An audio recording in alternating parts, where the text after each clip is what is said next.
सच के साथ।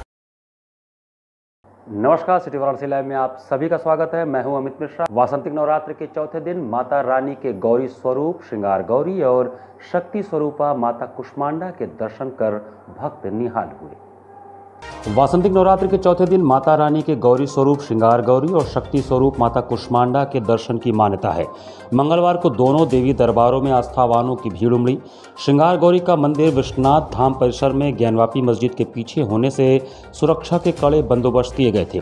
भक्तों ने माता के समक्ष माला, फूल, चुनरी, प्रसाद, सिंदूर अर्पित कर सुख समृद्धि मांगी। यहाँ आने वाले हर श्रद्धालु की चेकिंग भी की गई। संवेदनशील क्षेत्र होने के कारण यहाँ नारियल ले जाने पर प्रतिबंध रहा। नारियल न चढ़ा पाने का मलाल भक्तों में साफ दिखा। हालांकि भक्तों ने मां के श्री चरणों में श्रृंगार सामग्री जरूर अर्पित की। कड़ी सुरक्षा के बीच भक्तों ने मां का पूजन किया। भोर में 5 बजे मंगला बेला में देवी को दूध, दही, घी, इत्र, गुलाब जल, गंगा जल आदि से पंचामृत स्नान कराकर नूतन वस्त्र धारण कराया गया।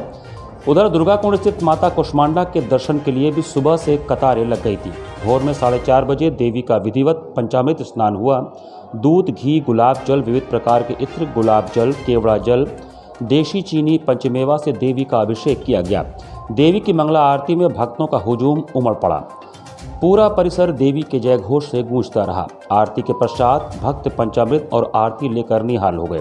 श्रद्धालुओं ने माता को श्रृंगार सामग्री, नारियल, चुनरी, गुलाब, अड़हुल, गुलाब, टेंगरी, टेंगरा के पुष्प की माला अर्पित किया। इस मौके पर मंदिर परिसर की भव्य सजावट की गई थी। मंदिर परिसर के आसपास मेले जैसा माहौल था। भीड़ का आप देख रहे हैं, ताता बताने की जरूरत नहीं है। सुबह से 50 से 60 हज़ार लोग दर्शन कर चुके हैं। अभी भी लोग लाइन लगाए हुए हैं। लोग बहुत खुश हैं कि कोरोना महामारी के बाद पहली बार इतना बढ़िया शुभ अवसर प्राप्त हुआ है। लोग सभी लोग अपनी अपनी मनोकामनाओं को लेकर आ रहे हैं कि भगवान रोग व्याधि जैसा किसी भी प्रकार की बीमारी न घेरे और हमारे परिवार में सब सुखल मंगल रहे। चित्तूपुर से आ रहे हैं, लंका से, और आज चतुर्थ दिन है नवरात्रि का। माता कुष्मांडा का दर्शन किया जाता है, ऐसी मान्यता दुर्गाकुंड पे है।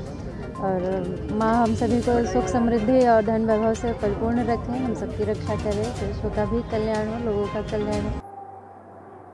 कोदई चौकी स्थित एक रजाई गद्दे की दुकान में वेल्डिंग मशीन की चिंगारी से लगी भीषण आग को कड़ी मशक्कत के बाद बुझाया गया।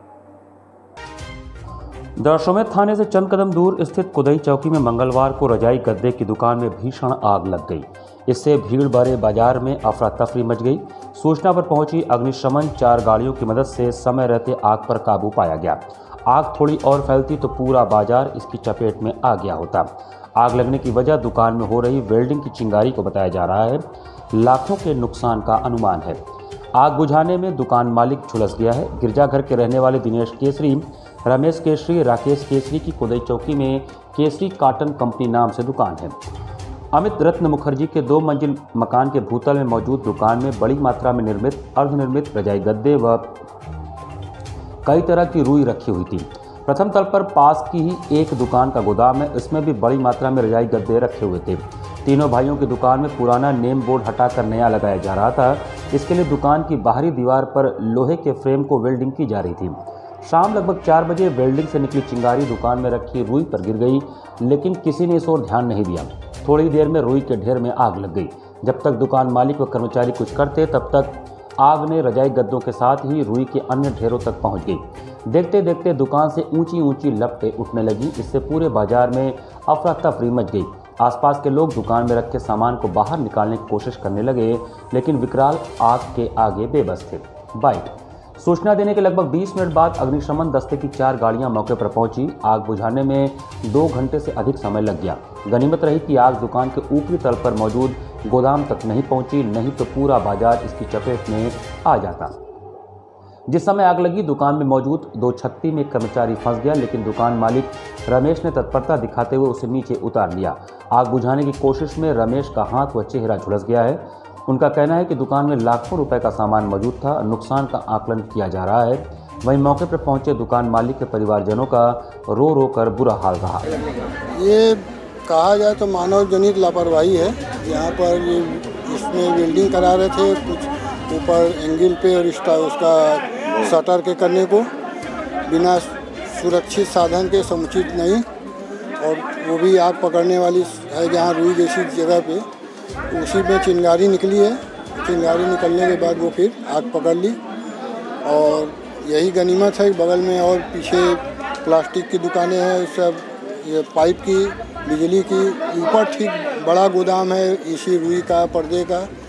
लपटें वहाँ तक पहुँची हैं, लेकिन वहाँ लड़के ने थोड़ी मेहनत करके और उसको सामान वहाँ से थोड़ा हटाया, नहीं तो अभी जो है इससे कई गुना विकरालता रहती, मंडी पूरी चपेट में आ जाती। उत्तर प्रदेश सरकार की महत्वाकांक्षी योजना के अंतर्गत अध्ययनरत युवाओं के तकनीकी सशक्तिकरण हेतु टैबलेट व स्मार्टफोन वितरित किए गए। मंगलवार को आचार्य सीताराम चतुर्वेदी महिला महाविद्यालय डोमरी रामनगर वाराणसी में उत्तर प्रदेश सरकार की महत्वाकांक्षी योजना के अंतर्गत उत्तर प्रदेश में अध्ययनरत युवाओं के तकनीकी सशक्तिकरण हेतु टैबलेट एवं स्मार्टफोन वितरण योजना 2021-22 के अंतर्गत महाविद्यालय की 29 छात्राओं को स्मार्टफोन वितरित किया गया। सर्वप्रथम कार्यक्रम के मुख्य अतिथि लक्ष्मणाचार्य, विधान परिषद सदस्य व उप नेता सदन उत्तर प्रदेश, उप मंडलायुक्त वीरेंद्र कुमार, मधुकर पांडे, महाविद्यालय के उप प्रबंधक मुकुल पांडे, प्राचार्य डॉक्टर विजय शंकर मिश्र एवं बाल विद्यालय माध्यमिक स्कूल डोमरी की प्रधानाचार्य नीता त्रिपाठी ने सरस्वती जी की मूर्ति पर माल्यार्पण व दीप प्रज्वलित कर कार्यक्रम का शुभारंभ किया। इसके पश्चात उप प्रबंधक ने मुख्य अतिथि व विशिष्ट अतिथियों को स्मृति चिन्ह देकर व माल्यार्पण कर स्वागत किया।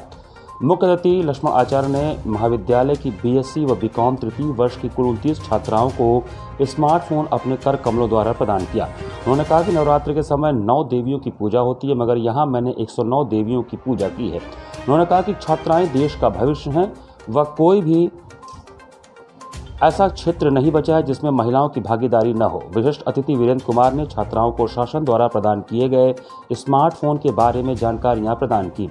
उप प्रबंधक ने छात्राओं के उज्जवल भविष्य की कामना की। अंत में कार्यक्रम का धन्यवाद ज्ञापन डॉक्टर विजय शंकर मिश्र ने किया। कार्यक्रम का संचालन सुरभि पांडे एवं डॉक्टर रचिता सिंह ने किया। कार्यक्रम में स्वागत गीत एवं भजन की प्रस्तुति दीपक मिश्रा व हरेंद्र पांडे ने किया। कार्यक्रम में प्रमुख रूप से Rauni Verma, doctor Arun Kumar Dubey, doctor Praveen Kumar, doctor Rajni Srivastava, doctor Ajit Singh, Vivek Kumar, Sonu Seth, Amit Ranjan Singh आदि लोग मौजूद रहे। स्मार्टफोन प्राप्त कर छात्राएं काफी प्रफुल्लित हुई तथा उत्तर प्रदेश सरकार को स्मार्टफोन देने के लिए धन्यवाद दिया। चैत्र नवरात्रि की चतुर्थी को ज्ञानवापी स्थित माता श्रृंगार गौरी का दर्शन पूजन भव्य रूप से संपन्न हुआ। चैत्र नवरात्रि की चतुर्थी को ज्ञानवापी स्थित माता श्रृंगार गौरी का दर्शन पूजन भव्य रूप से संपन्न हुआ।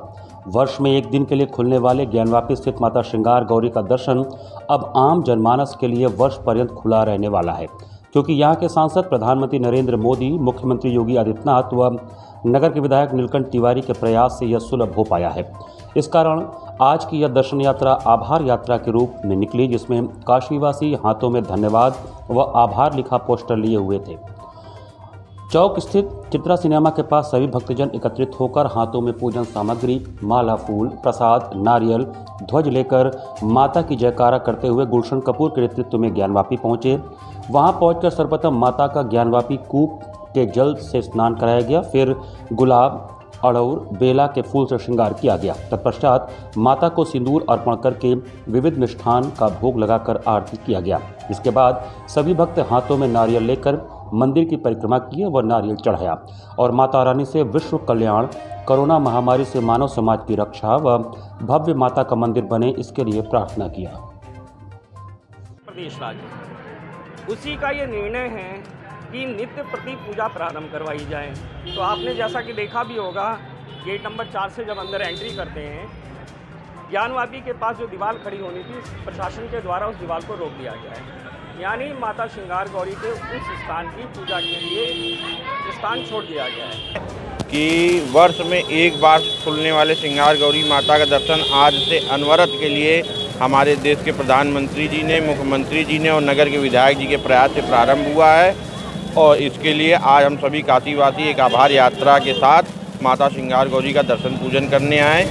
आगामी 7 अप्रैल को बौद्धिक दिव्यांग बच्चों का special Olympic Chanakya hall education faculty BHU में आयोजित होगा। Special Olympic Bharat Uttar Pradesh east के बैनर तले Chanakya hall education faculty BHU Varanasi में 7 अप्रैल 2022 को आयोजित होने वाले आज़ादी के अमृत महोत्सव के कार्यक्रम के संदर्भ में आयोजित प्रेस कॉन्फ्रेंस में बोलते हुए special Olympic Bharat Uttar Pradesh east के चेयरमैन दिव्यांग बंधु डॉक्टर उत्तम ओझा ने बताया कि यह कार्यक्रम पूरे भारत में एक साथ मनाया जाएगा। जिसमें 75,000 बौद्धिक दिव्यांग बच्चे एक साथ खेलेंगे, जिसे Guinness book of world record में शामिल किया जाना है। भारत में बौद्धिक दिव्यांगों की संख्या कुल आबादी का 5% है, जिसमें बच्चे अधिक हैं। कोरोना महामारी के कारण बच्चों में अनेक तरह की व्यवहारिक एवं मानसिक समस्याएं देखने को मिल रही हैं। इस कार्यक्रम में उनमें उत्साह का संचार होगा और प्रधानमंत्री जी के समावेशी भारत का सपना साकार होगा। आज़ादी के अमृत महोत्सव के शुभारंभ कार्यक्रम का उद्घाटन रविंद्र जायसवाल, स्टाम्प, न्यायालय शुल्क एवं पंजीयन मंत्री उत्तर प्रदेश सरकार तथा अध्यक्षता 125 वर्षीय राष्ट्रपति द्वारा पद्मश्री पुरस्कार प्राप्त योगाचार्य शिवानंद करेंगे। महोत्सव Chanakya hall, education faculty, BHU Varanasi में संपन्न होगा। प्रेस वार्ता को संबोधित करते हुए प्रख्यात मनोचिकित्सक डॉक्टर तुलसीदास ने कहा कि मेरे तुलसीदास नाम है इनका, ये लाइन फिर से। प्रेस वार्ता को संबोधित करते हुए प्रख्यात मनोचिकित्सक डॉक्टर तुलसीदास ने कहा कि मेरे व वरिष्ठ मनोवैज्ञानिक डॉक्टर मनोज तिवारी के नेतृत्व में मनोवैज्ञानिक परामर्शदाताओं की टीम महोत्सव में आए बौद्धिक दिव्यांग बच्चों तथा उनके माता पिता को परामर्श प्रदान करेगी। अमृत महोत्सव में बौद्धिक दिव्यांग बच्चों का खेलकूद, स्वास्थ्य परीक्षण एवं सांस्कृतिक कार्यक्रमों का आयोजन किया जाएगा। प्रेस वार्ता में बाल रोग विशेषज्ञ doctor Sanjay Chaurasia, professor TP Chaturvedi, doctor Neeraj Khanna, देवा केंद्र के सचिव श्यामजी पटेल, आशुतोष, प्रदीप सोनी, चंद्रकला रावत, पूजा पांडे, गोल्डी अरोड़ा आदि उपस्थित रहे। आज़ादी के अमृत महोत्सव पर जैसे हमारे युग पुरुष प्राइम मिनिस्टर मोदी जी की कल्पना है कि पूरे भारतवर्ष में एक ऐसा रिकॉर्ड कायम किया जाए जो इन दिव्यांग बच्चों द्वारा हो, इन मानसिक दिव्यांग बच्चों द्वारा हो, और इनके लिए 1 मिनट के लिए इनको जॉगिंग कराया जाए और इनके जैसा उन्होंने नाम दिया है दिव्यांग, तो इनके प्रतिभाओं को प्रदर्शित किया जाए और ये प्रतिभाएं जो है स्टेज पे आकर के उस दिन ये सभी बच्चे अपनी प्रतिभाएं दिखाएंगे और यही इसका मुख्य उद्देश्य है कि समाज की मुख्य धारा में इनको जोड़ने का प्रयास। DAV PG कॉलेज में शुरू हुए 3 दिवसीय युवा महोत्सव उड़ान 2022 में पद्मश्री पंडित शिवनाथ मिश्र को काशी संगीत गौरव सम्मान से अलंकृत किया गया। यह देश युवाओं का है, युवा ही इसे आगे ले जाएंगे। अब समय आ गया है जब युवा पीढ़ी को सशक्त कर भविष्य के भारत की नींव तैयार करें। यह बातें मंगलवार को DAV PG कॉलेज में शुरू हुए 3 दिवसीय युवा महोत्सव उड़ान 2022 के उद्घाटन के अवसर पर मुख्य अतिथि पद्मश्री अलंकृत विख्यात सितारविद पंडित शिवनाथ मिश्रा ने कही। युवाओं को संबोधित करते हुए पंडित मिश्र ने कहा कि जीवन में कठिन परिश्रम और लगन से बड़ा लक्ष्य भी हासिल किया जा सकता है, बस आवश्यकता है दृढ़ इच्छा शक्ति की। उन्होंने यह भी कहा कि मेरा पद्मश्री काशी वासियों को समर्पित है। अध्यक्षता करते हुए प्राचार्य डॉक्टर सत्यदेव सिंह ने कहा कि पंडित शिवनाथ जी का जीवन युवाओं के लिए प्रेरणा स्रोत है। युवा यदि विद्यार्थी जीवन से ही लगनशील, कर्तव्यनिष्ठ एवं सरल स्वभाव का हो तो सफलता उसके कदम जरूर चूमती है। युवा महोत्सव छात्रों में उत्साह का संचार करने के लिए सबसे उपयुक्त मंच है। इससे पूर्व महोत्सव का शुभारंभ अतिथियों द्वारा दीप प्रज्वलन एवं मां सरस्वती की प्रतिमा पर माल्यार्पण करके किया गया। प्राचार्य डॉक्टर सत्यदेव सिंह एवं प्रबंधक अजीत सिंह यादव ने मुख्य अतिथि पंडित शिवनाथ मिश्रा एवं विशिष्ट अतिथि पंडित देवव्रत मिश्रा का अंग वस्त्रम, स्मृति चिन्ह एवं पुष्प गुच्छ प्रदान कर स्वागत किया। पंडित शिवनाथ मिश्र को DAV काशी संगीत गौरव सम्मान से नवाजा गया। डॉक्टर उषा किरण सिंह को भी विशिष्ट सम्मान से सम्मानित किया गया। संचालन प्रोफेसर अनूप कुमार मिश्रा, स्वागत doctor Poonam Singh, doctor Sangeeta Jain, doctor Meenu Lakra तथा धन्यवाद ज्ञापन प्रोफेसर ऋचा रानी यादव ने किया। इस अवसर पर समस्त विभागाध्यक्षों ने अतिथियों का अभिनंदन किया। 3 दिवसीय युवा महोत्सव उड़ान 2022 पहले दिन सांस्कृतिक कार्यक्रमों की धूम रही। विश्वविख्यात सितारविद पंडित देवव्रत मिश्रा ने जैसे ही स्वर्गीय PN सिंह यादव स्मृति सभागार में मंच से सितार को झंकृत कर देने वाली तान छेड़ी, समूचा हॉल तालियों की गड़गड़ाहट से गूंज उठा। उन्होंने सबसे पहले राग चारुकेशी में निबद्ध द्रुत गत बंदिश प्रस्तुत की। इसके बाद झाला तथा तबले और सितार की जुगलबंदी से सबको भावविभोर कर दिया। इसके बाद उन्होंने होली गीत रंग सारी गुलाबी चुनरिया रे तथा चैत मास से बोले रे कोयलिया ओ रामा की धुन से माहौल रसमयी कर दिया। अंत में दुर्गा स्तुति भवानी दयानी से समापन किया। उनके साथ तबले पर प्रशांत मिश्रा एवं गिटार पर अंजनी कुमार ने संगत किया। इसके अलावा पहले दिन क्लासिकल सोलो, फिल्मी सोलो, ग्रुप डांस, वेस्टर्न तथा कोरियोग्राफी, फोक एवं ट्राइबल डांस की भी प्रस्तुति हुई। आज यहाँ DAV कॉलेज में हमको सम्मान मिला। मैं छात्र लोगों को भी उन लोगों को प्रेरणा दूंगा कि वो लोग भी युवा लोग आगे आवे।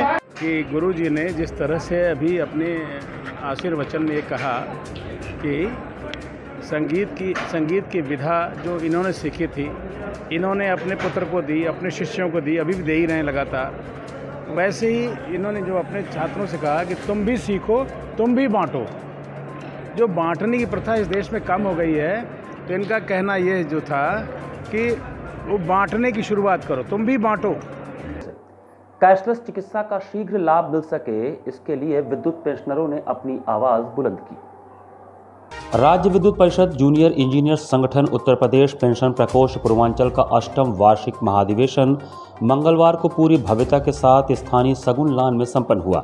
2 सत्रों में चले महाधिवेशन में के खुले सत्र का उद्घाटन पूर्वांचल से आए बड़ी संख्या में पेंशनरों, पारिवारिक पेंशनरों, वरिष्ठ पदाधिकारियों एवं विभिन्न संगठनों के प्रतिनिधियों की भारी संख्या में उपस्थिति के बीच मुख्य अतिथि द्वारा दीप प्रज्वलित करके किया गया। इस अवसर पर मुख्य अतिथि द्वारा शक्ति संदेश स्मारिका एवं चिकित्सा प्रतिपूर्ति निर्देशिका निगमादेश के विमोचन के उपरांत पेंशन प्रकोष्ठ पूर्वांचल के सचिव इंजीनियर SLR गुप्ता द्वारा 25 सूत्री मांग पत्र प्रस्तुत किया गया। विभिन्न संगठनों के प्रतिनिधियों ने अपने विचार रखते हुए मांगों का समर्थन किया।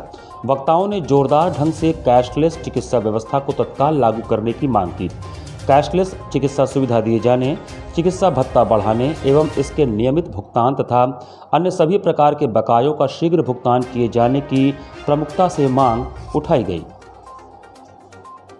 सम्मेलन को निदेशक कार्मिक प्रबंधन एवं प्रशासन इंजीनियर शेष कुमार बघेल, निदेशक तकनीकी इंजीनियर PP सिंह, मुख्य अभियंता वाराणसी क्षेत्र इंजीनियर सर्वेश खरे, उप महाप्रबंधक लेखा अमित रोहिला आदि ने संबोधित किया। आज कार्यक्रम हमारा वार्षिक अधिवेशन हो रहा है।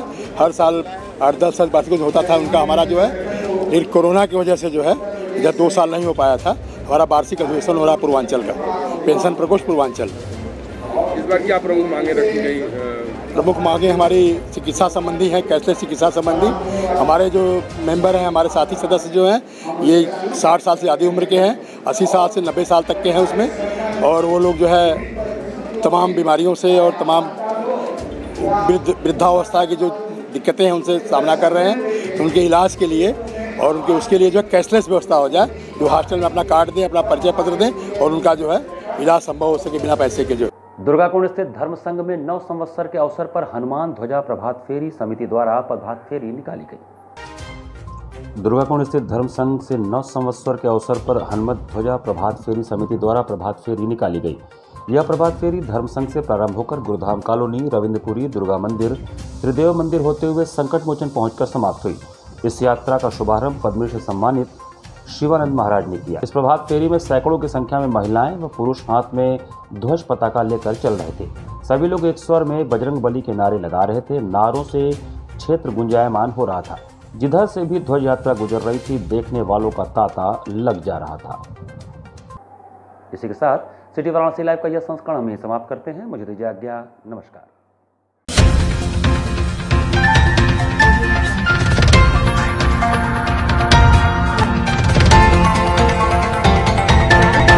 लाइव सच के साथ।